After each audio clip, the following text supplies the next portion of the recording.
Hello everyone, welcome back to my YouTube channel. My name is FPL Elma, which I'm going to be going through my Gaming 33 team selection. But before we get into that, I'd like to thank you all guys for the continued support on the channel. I'm aiming to get 600 subscribers before the end of the season. So if you're new around here and you're enjoying the content, make sure you drop a sub and also make sure you leave a like on the video. It really helps out the channel. Without wasting any much time, let's get straight into it. So first we're going to go through my Game Week 32 team review. Managed to score 61 points, overall points 1937, and a small red arrow of about 9k from 124 to 133k. Very bad game week, but I think managed to score the best possible points we'll have scored. Maybe not having some differentials in there like the likes of double Arsenal defenders, maybe going for Fabianski instead of Dubravka, trying to go differential.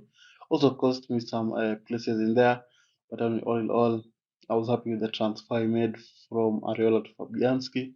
So Fabianski 4 points mainly because of some save points because they conceded quite early in that fixture from a penalty. Then you had Bradley and Zabani 1 point apiece, losing their clean sheets, and then Gabriel keeping a clean sheet 6 points. Salah captain scoring from the penalty spot against United. So 16 points for him. Then had Saka as well scoring from the penalty spot. 10 points. Son and Palmer each getting an assist, so 5 points. Then had Gordon 3 points for, maybe for the clean sheet that Newcastle managed to keep. Then Solanke 2 points. He's been performing poorly of late. 2 points for him. Then we had Haaland finishing off the team with a goal and some bonus points to make it 8. Then to the bench, Tana 0, did not play.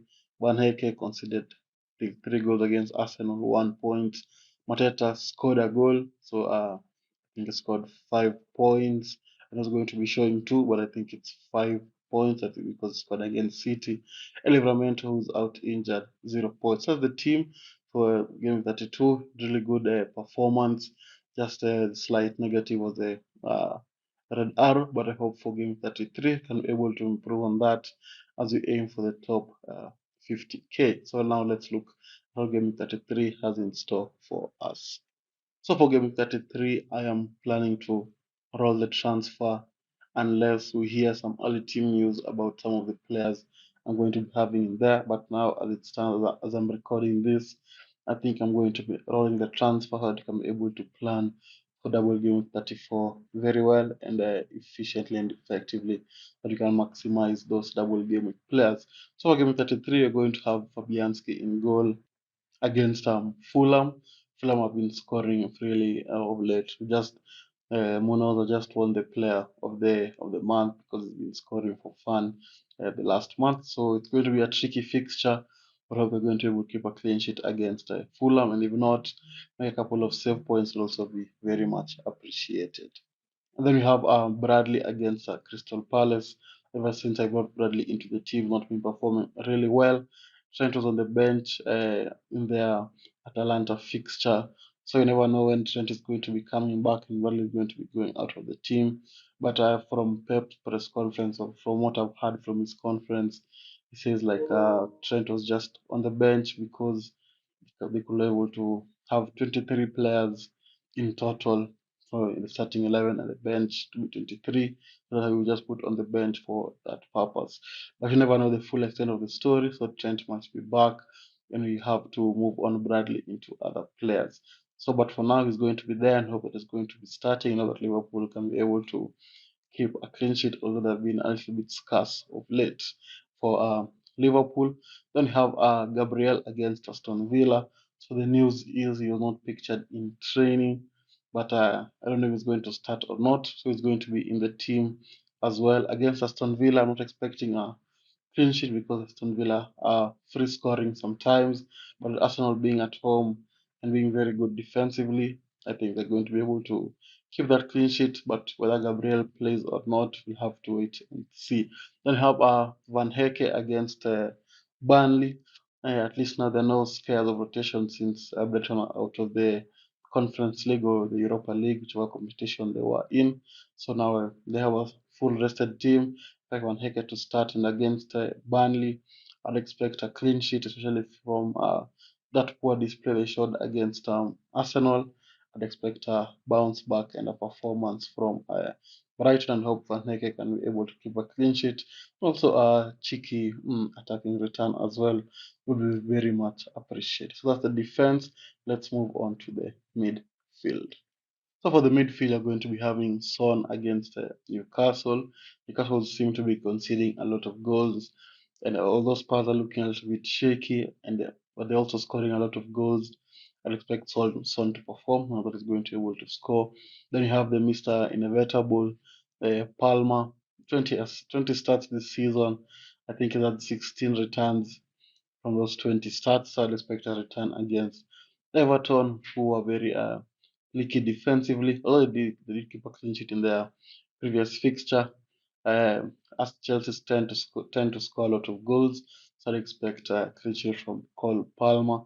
Before we continue with the rest of the midfield, I usually post reels, TikToks, and YouTube shorts, so make sure you go check out my other socials down in the description. If you're watching here on YouTube, you're going to see exclamation mark uh, from part to part. Make sure you click them so you can watch some shorts.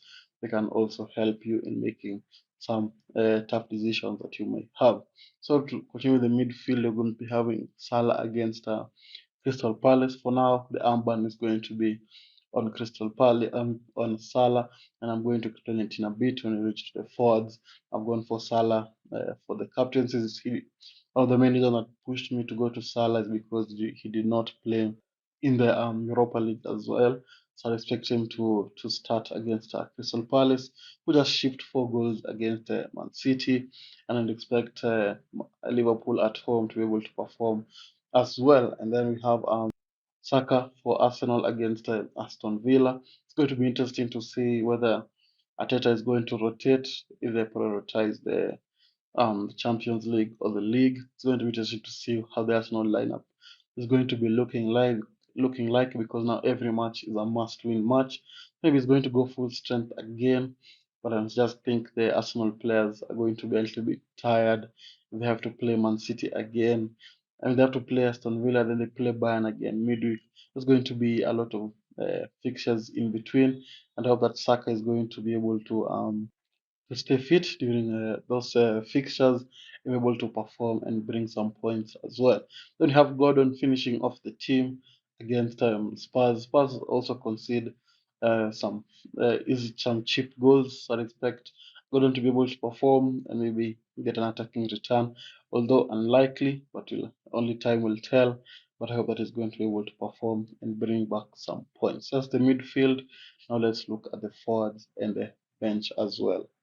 So for the forwards, you've gone with Haaland in there against Luton. So that's why I'm not going to captain Haaland because I just have a strange feeling that he might not start because Alvarez was benched for Real Madrid. I don't think he came on against Real Madrid. So I'm expecting Haaland to be benched and Alvarez to start.